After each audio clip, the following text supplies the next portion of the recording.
மோசம் நடக்கிற இடத்துல நான் மேஷ ராசிடா.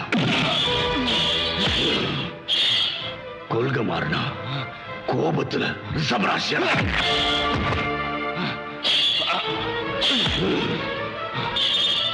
உழைப்பொண்ணுதான் உறுதின்னு நினைக்கிறதுல மிதுன ராசியடா. அன்புக்கு கட்டுப்படுறதுல நான் கடக ராசிடா. பண்பாடு மாறாம இருக்கணும்னு நினைக்கிறதுல கன்னி ராசியடா. நியாயத்துல துலா ராசியடா.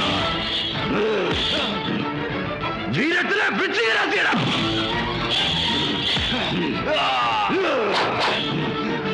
வாக்குக்காக மட்டும் நாட்கள் வரதுல தனுஷ் ராசியடா.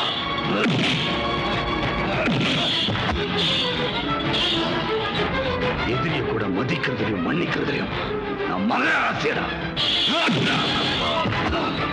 அடக்கத்துல கும்பராசியடா. எல்லாரும் ஒண்ணுங்கிறதுல மீன ராசியடா.